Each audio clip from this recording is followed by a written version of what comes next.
Patrick doit se faire opérer d'un adénome de la prostate. Il a opté pour la préadmission en ligne, une démarche totalement sécurisée. Ainsi, Patrick n'a pas eu besoin de prendre avec lui tous ses documents et résultats d'examen.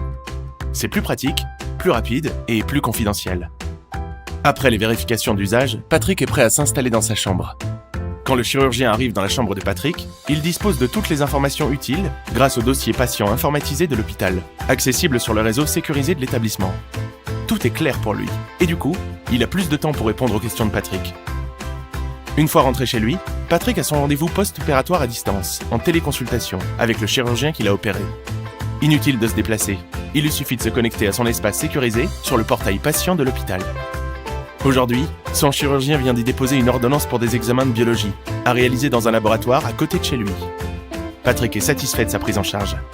Pour sa santé, il dit oui au numérique. Maya est enceinte de 5 mois et demi.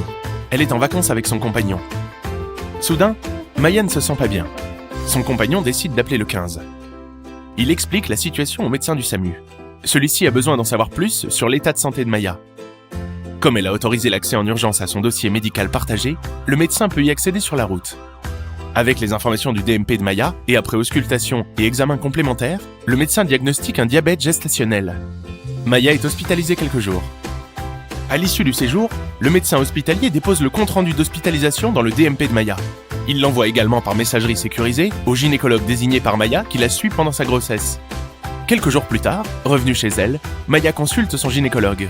Celui-ci a bien reçu le compte-rendu d'hospitalisation. Il récupère toutes les informations et les examens qui lui seront utiles pour le suivi de Maya au cours de sa grossesse. Pour sa santé, Maya dit oui au numérique. Arthur a 2 ans. Il tousse beaucoup et a vraiment du mal à respirer. Marion, sa maman, est inquiète. Elle a entendu à la radio qu'il y avait une épidémie de bronchiolite.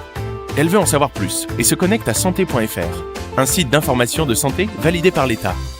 Les infos sont pratiques et fiables. Elle se fait une idée plus claire de la maladie.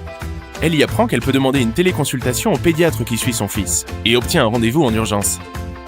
Le pédiatre confirme le diagnostic de bronchiolite et poste sur le dossier médical partagé d'Arthur une ordonnance électronique pour de la kiné respiratoire.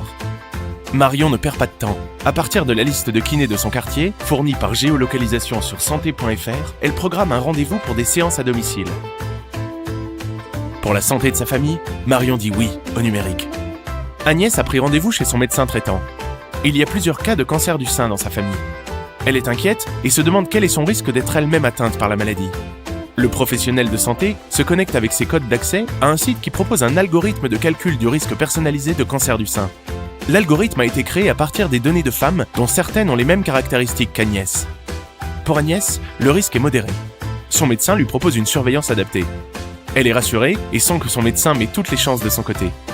Impressionnée par les connaissances pratiques et utiles qu'apportent toutes ces données, elle autorise sans hésiter son médecin à utiliser ses propres informations, de façon anonyme bien sûr, afin d'enrichir la base de données et de contribuer ainsi à la recherche scientifique.